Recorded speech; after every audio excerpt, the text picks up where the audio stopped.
today's episode, I had the incredible opportunity to sit down with Robert Glaser, author of Elevate, a book about building capacity in four key areas: spiritual, intellectual, physical, and emotional. Today, we're going to deep dive into a journey discussing mindset, resilience, and how embracing discomfort can lead to substantial growth. There's a whole lot of nuggets in here, and I hope you guys are ready and take your notes out and soak in all the wisdom. Here's today's episode with Robert Glaser. Let's dive in. What initially inspired you to write Elevate? The journey to Elevate was a little bit of a windy road. I actually, I had this newsletter that had developed called Friday Forward over the years, and it had kind of over 100,000 subscribers. It started all organically, and it had a really great following. And I thought, oh, this will be a good book. I'll take like the 52 of these things that resonated the most, and people really seem to like this writing, and I'll turn it into a book. So I did a pitch for it. I reached out to a bunch of agents, and they were like, look, really like your writing. This is really interesting, but publishers aren't really interested in compilations. You've kind of already put this stuff out there. And I guess since that Friday Forward, a lot of changes had happened in my life and business since I kind of started writing that. And so I got that answer pretty consistently. And then eventually I found an agent who said sort of the same thing, but he's like, yeah, publishers don't like compilations, but I think there's something kind of deeper in these stories, and kind of what are they? And so that sort of set me back to the drawing board, literally, and to be like, why have these newsletters and these pieces created, such a following and kind of emotional reaction? Kind of what's the DNA of them? And I literally spent like kind of a year on this, drawing charts, trying to figure it out.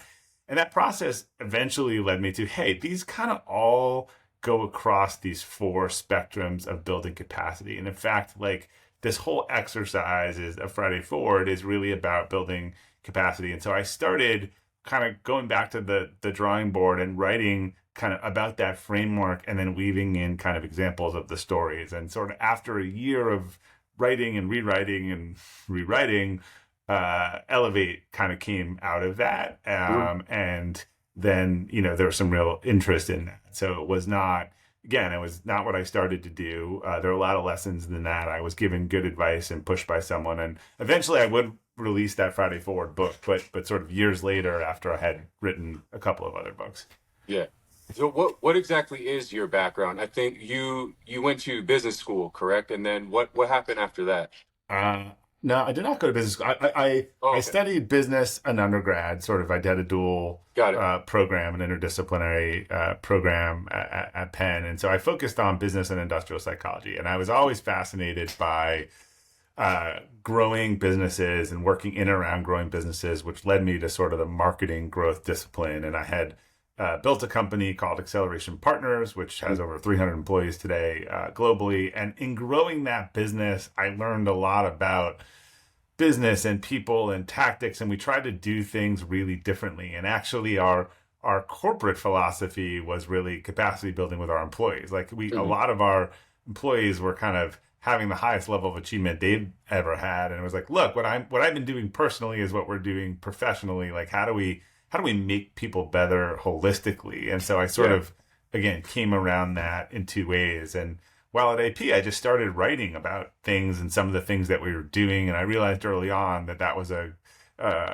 good way for me to communicate. And so I had written some books about our industry and marketing, but then I also wrote books about how, like, the culture and what we were learning in the Friday Forward. So eventually that stuff kind of all came together. But my sort of raison d'etre that I've figured out is to share ideas that help people and organizations grow. So if you look at kind of the body of all of my work in what I do these days, well, it's a bunch of different things that falls into that. Like, I think businesses are really the solution to a lot of our problems. I agree. If anyone thinks that politicians are the solution to our problems, they're insane. They're probably the source of our problems these days. And so I think, as we're building companies and organizations, we either have vicious cycles or virtuous cycles. And so those ideas about how to grow organizations, how to grow people, how to treat people better, I think are really important in terms of making an impact on the world.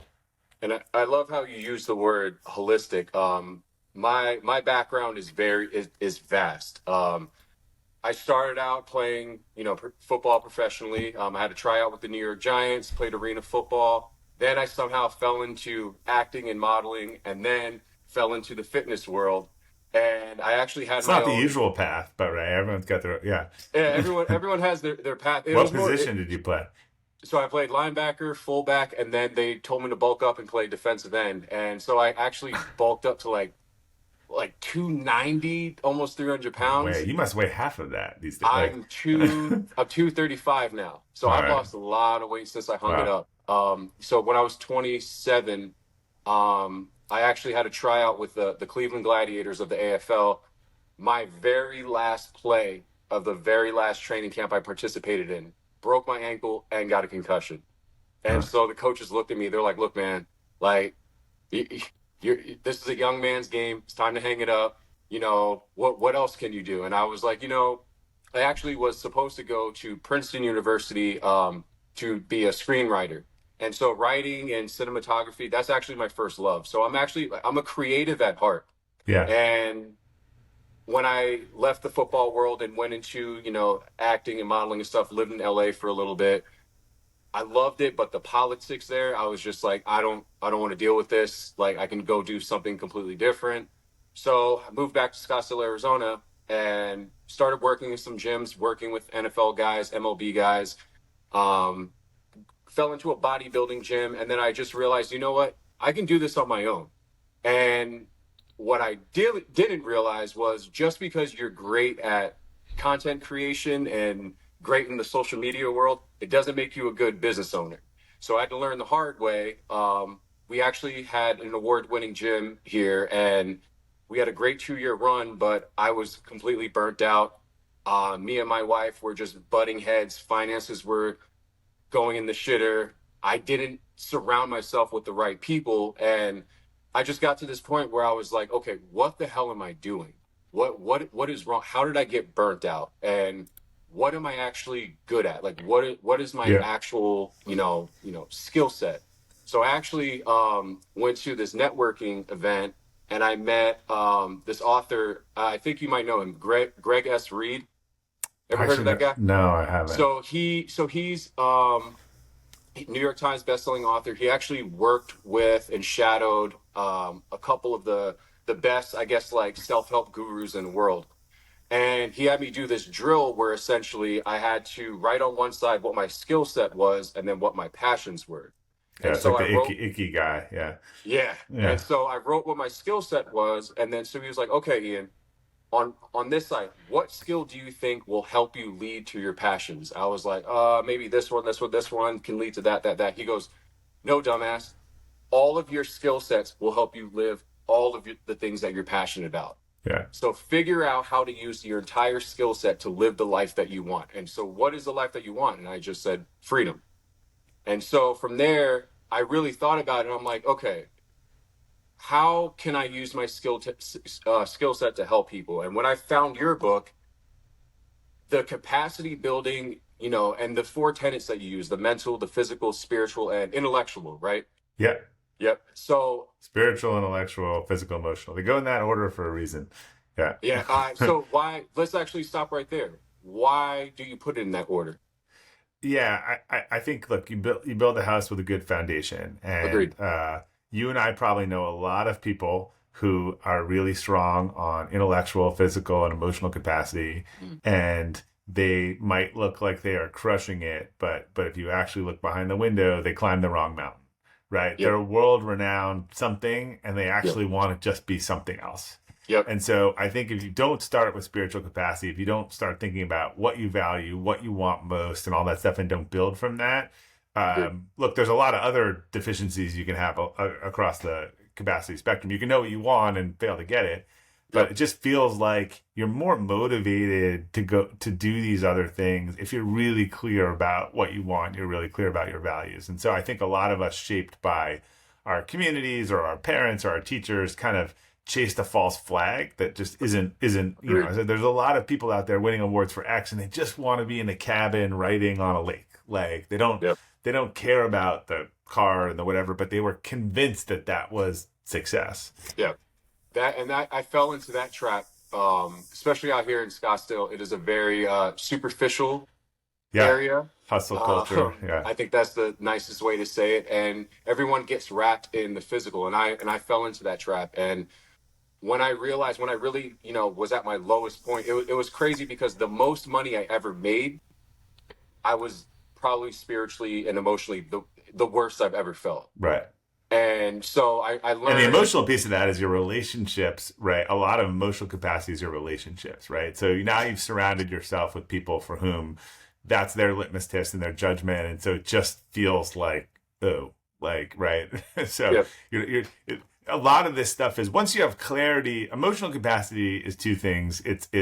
Well, I just, I'll do a high 10-second flyover. So, yep, yep, spiritual capacity is not religious. It's sort of like what you want most, your core values, kind of at your deepest, making sure you're clear about what you want and who you are, and probably who you've always been. yep.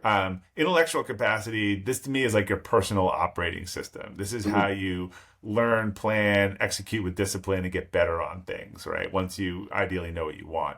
Physical capacity is sort of your mental and physical wellness, and emotional capacity is sort of how you interact with the world around you, your relationships, how you focus on what you control or don't control. Kind of, I would say you could have a sports car that does really, all of these is the analogy of the sports car. Spiritual would be sort of designing it, intellectual would be building it, physical would be putting it on the test track. But man, Right. it does very different with a driver at 200 miles an hour with other cars than Yep. it does on a test track with no one around it. So, Mhm. particularly in this realm of emotional capacity, like once you're clear what you want, go for it. Then you're like, I don't want these people in my life. I Yep. want these people in my life because we share values and we want the same things. And that's kind of what I tell my clients. I always base everything on what's your why. If your Yep. why is weak, the whole thing is going to come, Yeah, and to me, tumbling down. why is usually I've done a lot with Gary Sanchez and the Y Institute, who's down in your area, and he has Yep. archetypes of whys that I think are really helpful. And there, to me, there's a huge overlap with core values.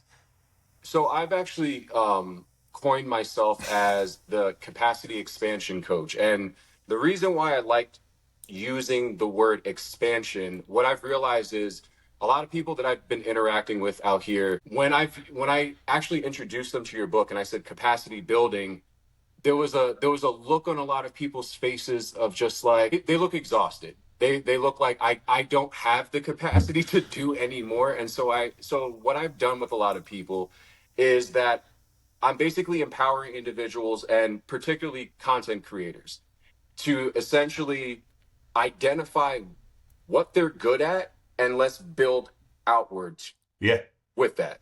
Um, I would love to get some of your thoughts on that, on the capacity expansion and how you would think that's different from capacity building. yeah. Look, I one of the things that I would say is that I always say like I don't think particularly intellectual capacity and is not about doing more.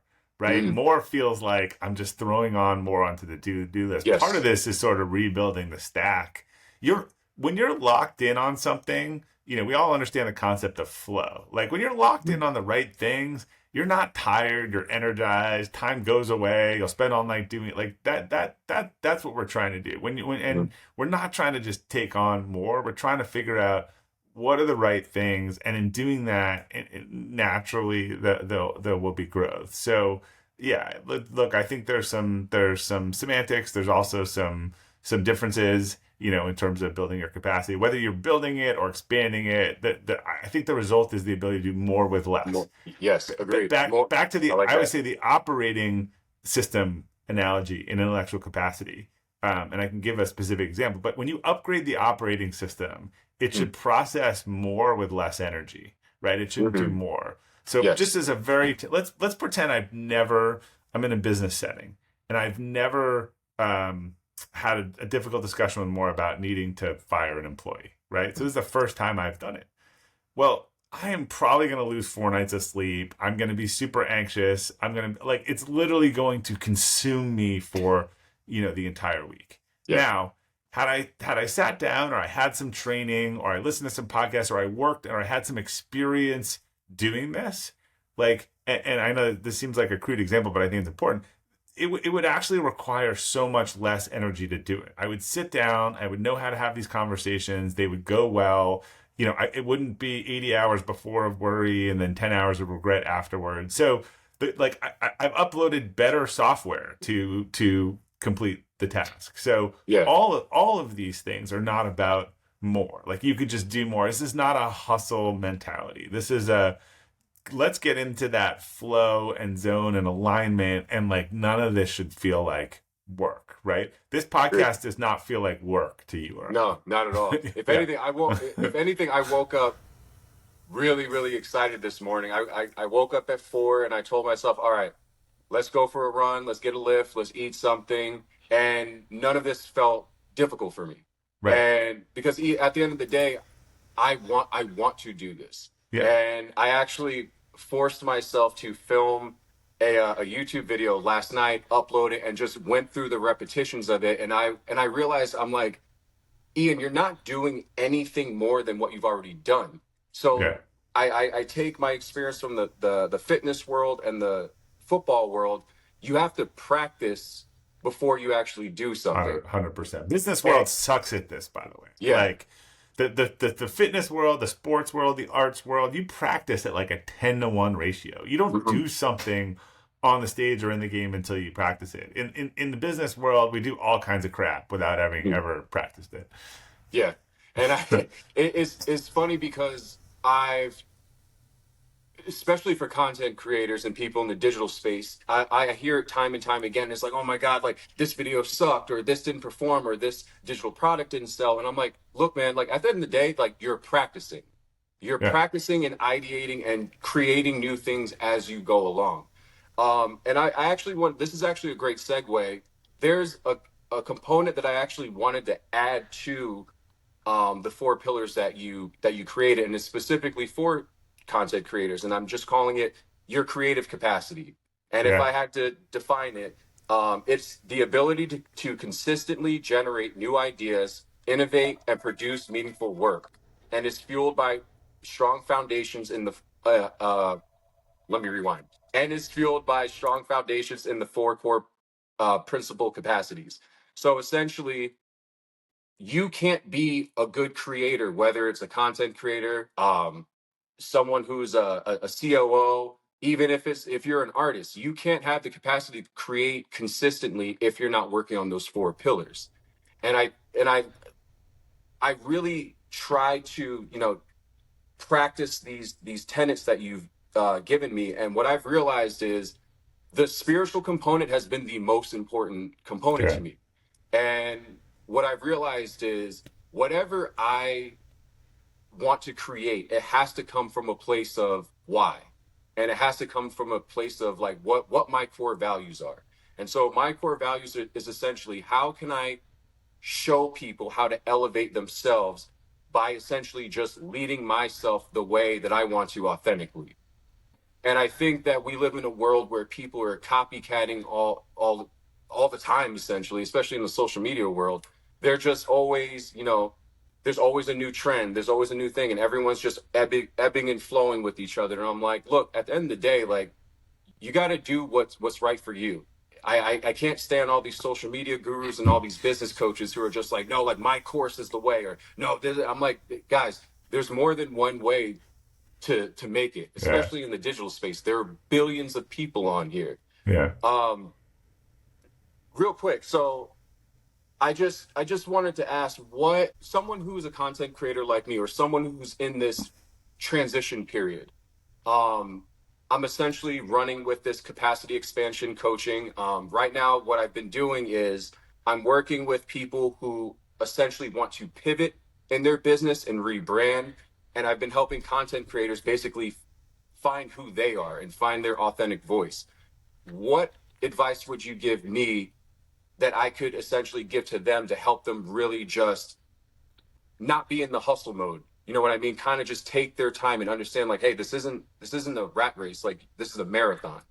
Um, Yeah, look, first going back to your creative capacity, I think that makes a lot of sense, obviously, for creators, and particularly like I think that it includes multiple elements of the capacity building, right? You yep. need to be you need to be physically in the mindset. You need to be like Agreed. passionate about the topic. You need to have, like, if you're physical and remote, right? If you get 4 hours of sleep and go on a bender, you're probably not going to wake up like excited Yeah. to create some content. And Yep. so I can think, your physical, your emotional capacity, all of these things sort of, really, make a difference. And so I think that's, and also, as you said, I think it really is a show not tell thing. I think that, a lot of people share, I'm skeptical of people who say, "Look at me." I have, Mhm. particularly in the last 5 years, Yep. been burned multiple times. Dan Price comes to mind. Some other people, sort of a little closer, of Mhm. people who put themselves on a pedestal, and it Mhm. turned out to be not to be what they say. And so I Yeah. think, the creators, I think that are interesting and stuff, are the ones who curate and bring those really good ideas and the things that can help them, but aren't saying like, look at anyone saying, look at me and emulate me. Like, I just my my radar goes off, tremendously, Yep. versus you could talk whatever subject that you talk about, Ian, Mhm. right? The fact that you wake up, do it with a smile, do it with energy, do it regularly, like, those are the things that you're demonstrating to people, Mhm. the how you do it, that's almost independent but connected to, what you're saying. And so I Yeah. think a lot of times, a lot of creators, just like, this burgeoning industry of life coaches. I mean, there are some good life coaches out there, but most of the people I know who are out there life coaching are the biggest train wreck, like, of lives that I know, and I Yeah. wouldn't take any advice from them. But if you listen to them, it all sounds great Mhm. because you're listening to their words, but you're not seeing their actions or behaviors. And so I think with any of Mhm. this stuff, it's about what you do as much as what you say. Agreed. Agreed. Um, Real quick, let's shift some gears.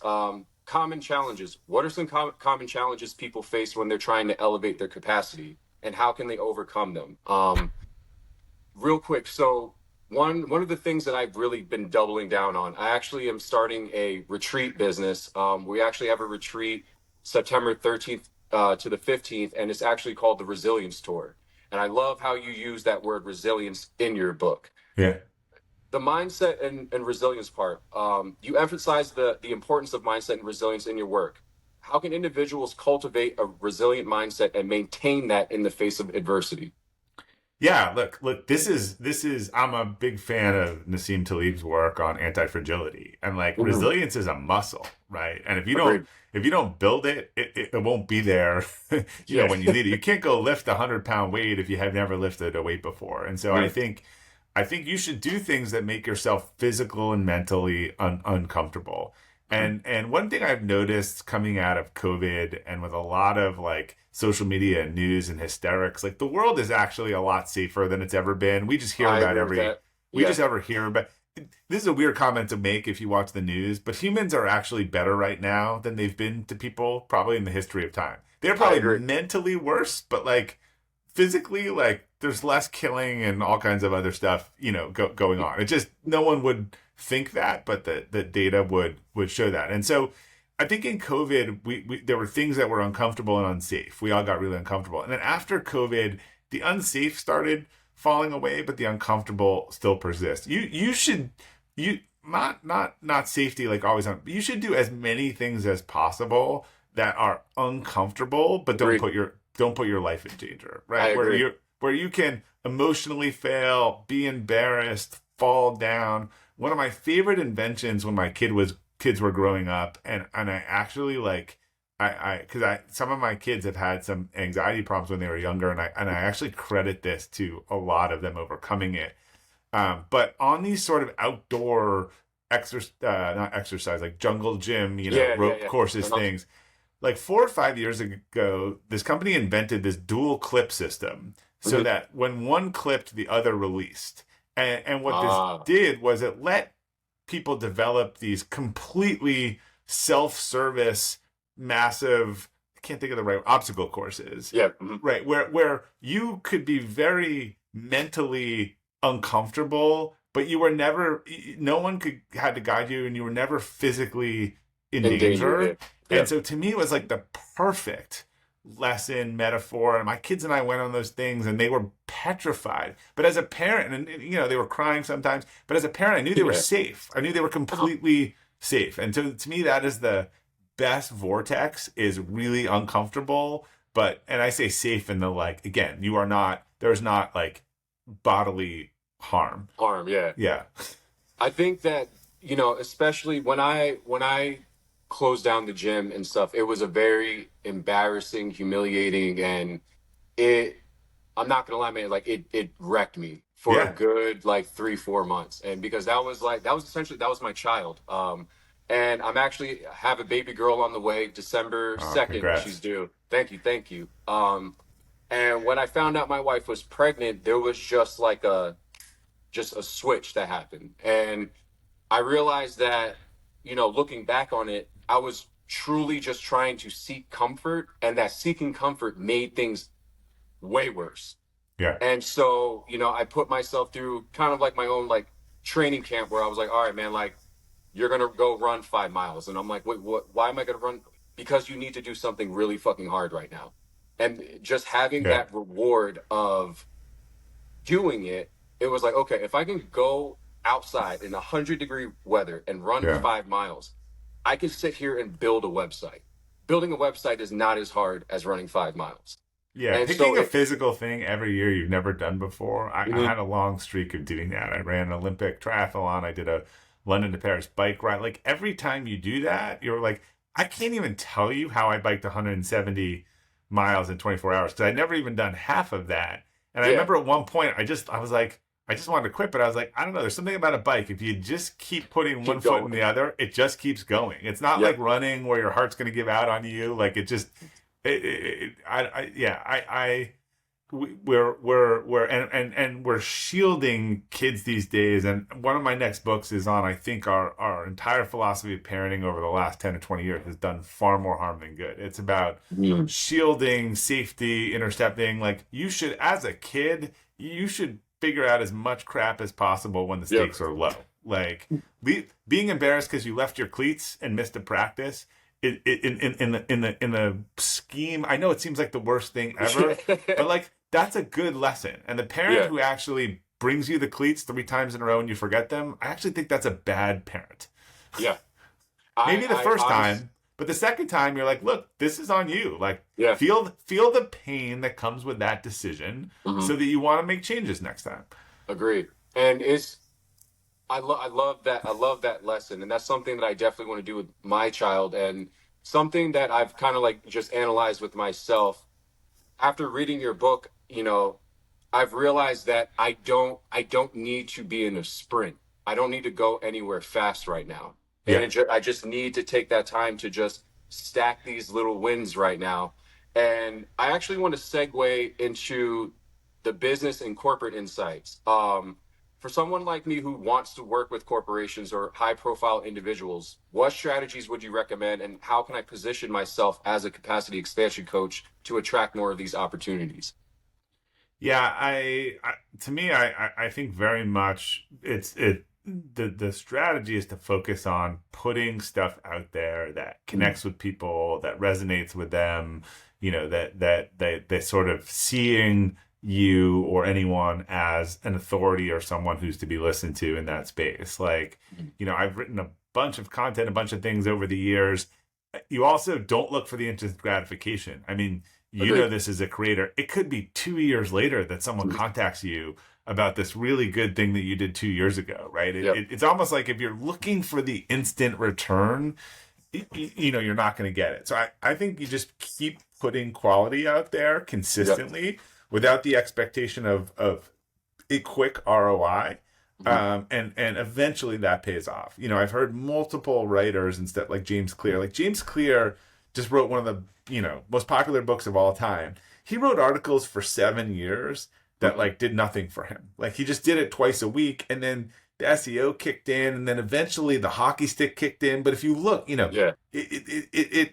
it's one point it just took off. Mhm. But there was like 7 years where there was no tangible benefit of that, or he could have quit. But it was, well, the stuff he was putting into the world was really high quality, even if no one was finding it at the time. And then when his stock rose, his back catalog, became even more valuable. So let's talk about corporate needs.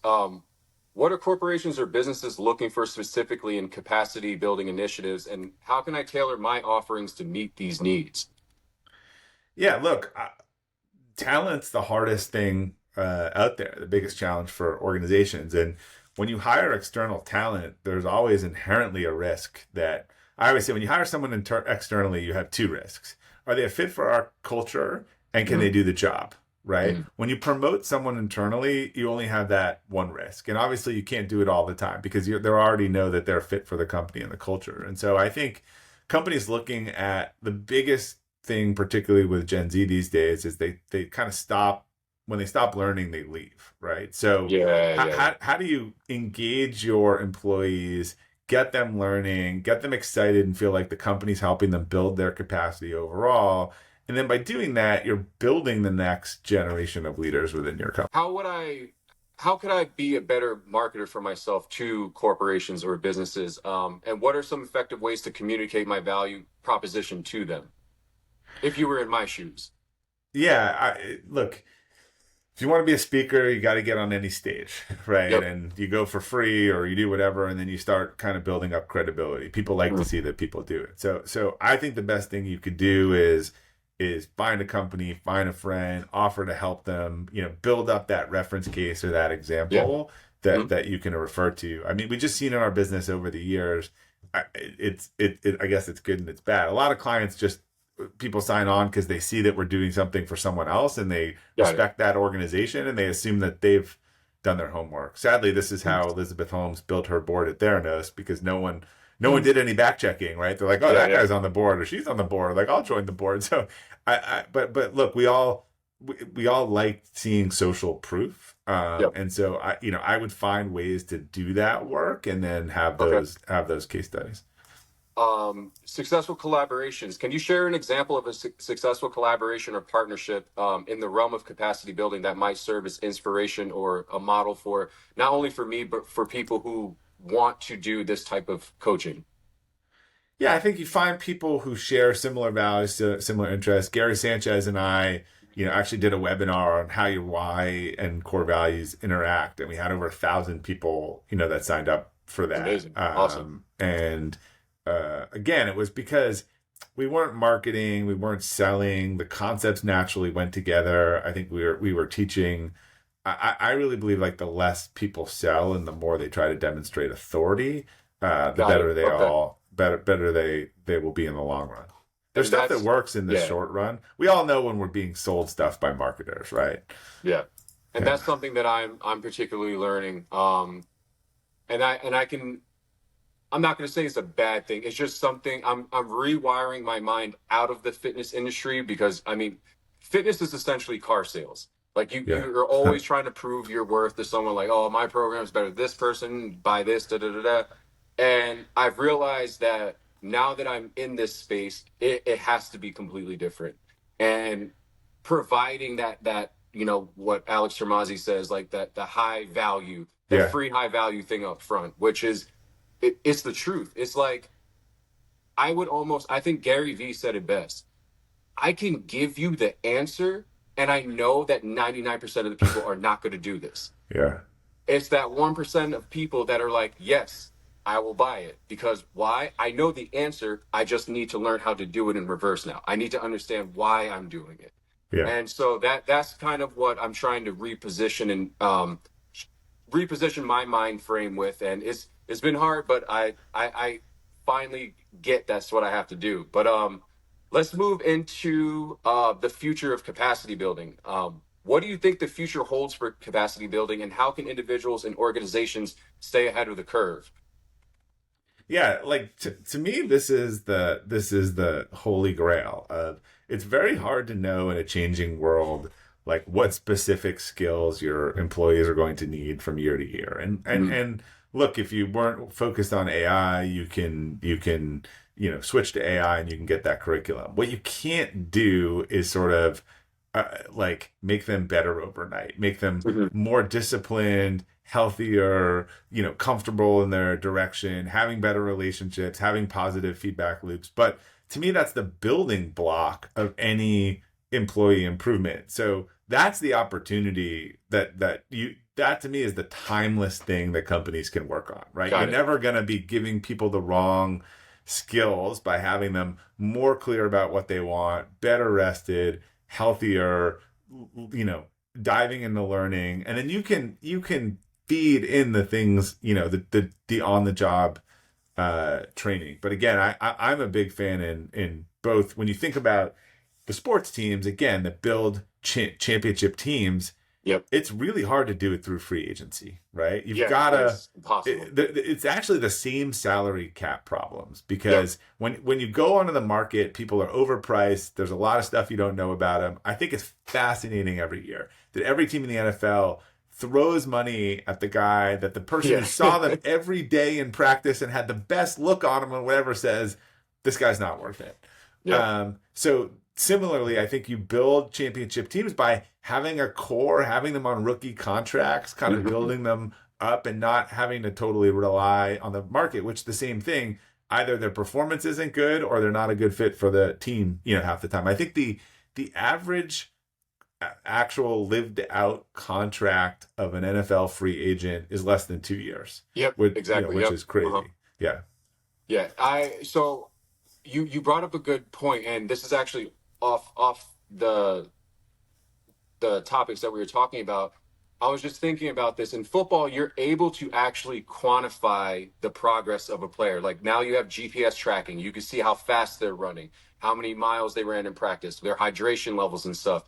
Do you guys particularly use that type of data to figure out, hey, like how's this person's mental space? What what are their stress levels at? Are they actually exercising? Are they um how do you quantify whether a person is truly like healthy and just well mentally, physically, Yeah. spiritually? And this is a tricky one because Yeah. obviously a company can't be like, Ian, like you got to get healthy, right? But what it Yeah. can do is it can demonstrate, what healthy looks like and talk about how it's important and give people the space implicitly or explicitly to do that, right? If any of Mhm. my employees ever was like, I want to run a triathlon, I need to be training all the time during the day, I would have been like, awesome. Because if you have employees running a triathlon, like they're going to be at like peak, Yeah. like great, go run for an They're gonna hour. pump it, Like man. they're going to be like at peak mental and physical capacity. So the first thing the company needs to do is make sure it's not making the situation worse. Like it's not ruining people's health. And then again, it can't be prescriptive, but it can open those windows, make the opportunity. If you have a cafeteria, you can offer healthy food, but you can make the culture about like, hey, I'm going running at 1. I'll see you at the Yeah. meeting, at 2 o'clock. And culture is about what gets rewarded implicitly or explicitly. So again, you can't tell employees to be healthy, but what you can do is model and show them why that's better for them, and also make it easier for them to do that. And you would think a lot. So actually, I'm actually talking to a social media agency out here in Scottsdale. They actually want to hire me to be their expansion coach. Yeah, The guy that runs the company did some research on me, and we had a meeting and stuff, and he said that he has like a 50-50 split right now between his employees. Half are almost doing too much and they're doing too much to take care of themselves, and they're getting a little neurotic with their fitness stuff and their wellness stuff, and it's almost becoming a distraction. And then you have the other half who are like, I just don't give a damn about, and I'm here, I'm clocking in. yeah, And and that's what the culture, right? Like, you got to figure out the culture of the company, right? got it. Like, and Okay. and and and maybe you'd signal that, in the beginning. Hey, we're the type of culture where people go on walking me. When I would say it's like universities, right? Mhm. Universities have a unique value proposition. A Yep. large state city school versus like a rural liberal arts school, people love both of them. Totally different value Totally propositions. different. Yep. So you kind of want to like turn off, like you need all types, but if this is a company that's about active lifestyle, you kind of don't want the person who's like, I just want to sit at my desk and do my job, Agreed. right? Yeah. Yeah. There's also a lot of companies that are I've been asked a lot of times, hey, this person just doesn't want to be part of the team. They want to do their job. They want to work from home. And I'm like, okay, is that the type of company you want to build? Like, because it might work in some cases, it might work in some industries, but just because they want that doesn't mean that you have to sort of indulge that. So you got to figure out whether that's you want people doing that or you don't. And I think it's really depends on context. Like, are Yeah. you doing a lot of cross departmental work where people need to work together? Are these all freelance writers, who don't need to do that? Yeah. And I think so. I'm developing a system right now. Essentially, is I'm calling it almost like a wellness audit. Um, Using the pillars that you have, and plus me bringing in the creative capacity part. How do you think I should audit a company like this to see like just where everybody is? How would you actually go about that? Yeah, I'd probably sort of build some behavioral based questions Okay. along the different elements of capacity around, hey, like, where are you on your values? Do you know what you want? Have you done, and then do you have goals? Have you done this? Like, are you getting 8 hours of sleep? Do you have a relate? Like, there's probably a bunch of questions that you could do that would Yep. sort of have that. Okay. Perfect. We're gonna wind down and go into personal insights and advice. Can you share a personal story or experience where focusing on one of these capacities made a significant difference in your life or career? Yeah, so I would say I realized a few years ago as I was speaking at events and going to them, people were reading my bio, Mhm. that every single thing listed in my bio was after I had figured out my core values in 2013. Mhm. And every sort of achievement, I mean, I had some modest success and some good things happen before that, but was sort of after core values. So for me, that was just so obvious that when I had figured that out, all of the other stuff really started to click into place. Advice for creators. As someone who helps content creators like me expanding their capacity, what advice would you give creators looking to balance their creative pursuits with personal growth and their well-being? I mean, I think sort of what you said before. I would try to tie that stuff together, try to Yeah. align your interest and figure out all the ways that you can do something that's win-win-win. Maybe you document your workout or whatever Yep. whatever it is to try to tie the things together. Got it. And to wind it all down, upcoming projects. Are there any upcoming projects or initiatives that you're excited about or you'd like to share with the audience? Yeah, I'm actually working on three different books that'll be released over the next 3 years. So this fall, I'll be releasing a book on how we eliminate 2 weeks notice in organizations, which was the subject of my Mhm. TED Talk about 5 years ago. But with all the ups and downs in the employment arena, it's just been the timing's been tricky. But I went back and I think it's needed more now than ever and sort of rewrote that book. The second one is actually a parable I've written that walks through core values and how to understand your core values and follows the life of someone who's trying to figure out whether his core values are aligned across what I call the big three, which is Mhm. your sort of community, your relationships, and then your place of work. And then the one after that is the working title is kind of Elevate Your Kids. It's the next book in the Elevate trilogy, Love that. which takes a look at parenting today from the lens of leadership. One of the things that's fascinated me is I'm not a parenting expert. I've made a ton of parenting mistakes, but the people that are pretty consistent about the type of parenting that produces the best outcomes and the Mhm. healthiest, well-adjusted kids. And it's kind of almost the opposite of most parents have been doing for the last generation, Yeah. and it's completely unaligned to what we understand are good leadership practices, right? Like if you were in the office and you had a review, and so I'm there's some curiosity in this book around why what we know, why you would in the office say this is really really good leadership, and then go do the opposite at home, and how do Yeah. we look at leadership maybe as a model for parenting? What advice? Since I'm about to be a dad, Yeah.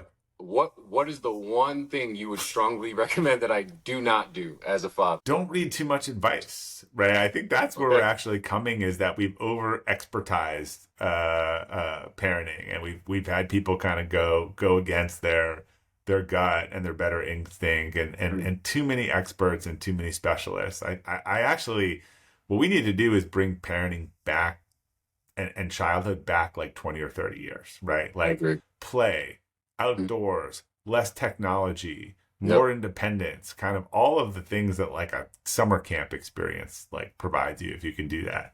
I love that. And what would be the thing that you would tell me to double down on from your experience In parenting, in parenting? Yes.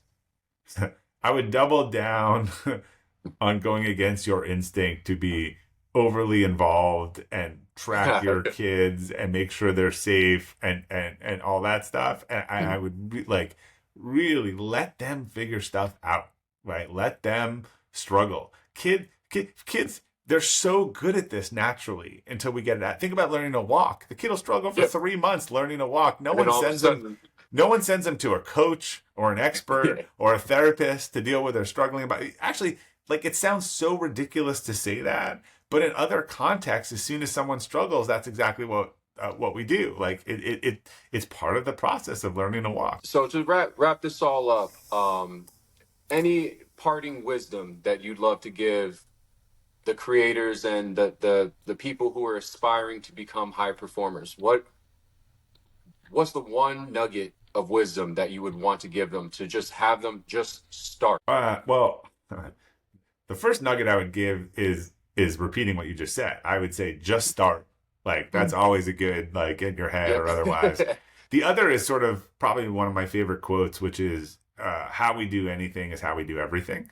And Yep. I just think that's a good motto. Like, I think the worst effort or laziest thing you're willing to do is sort of your brand. And the people who focus on, you just never know which interaction. There's a great story that I'm about to include in a graduation speech I'm giving about how Magic Johnson, when he was like first a rookie, and like no one knew who he was and he was Yeah. nothing, he was on the side, and this kid came up to Kareem Abdul-Jabbar and tried to get an autograph from him, and Kareem just like totally blew him off. And Magic went over there and was like, I don't know if you want mine or care about me, but like, let me Yeah. sign you an autograph, and said hello to the kid. Like 20 years later, that kid's father was like the first investor in Magic's business when he kind of got out, and was making the transition to business, and really helped him because he just remembered that moment of That moment. kindness and otherwise. So again, as I said, we just never know which moments or whatever are going to make a difference. So why not try to make them all really good? Bob, I appreciate your time, man. And honestly, your book here, Elevate, changed my life. And it is going to be the framework in which I embark on this new journey with. And I just appreciate your time, man. And I would love to support you. And if there's any way that I can, spread your knowledge and wisdom out to the world, I'm going to. I'll do it for free. But Well, I assume you're on the Friday Forward newsletter, right? I need to actually be on that. Okay. Where's the best place for everyone Uh, to get a hold of you and to get on Yeah, so that the newsletter? newsletter, the core value course, books, all that stuff is at www.robert, Robert, Glazer, Glazer.com. Perfect.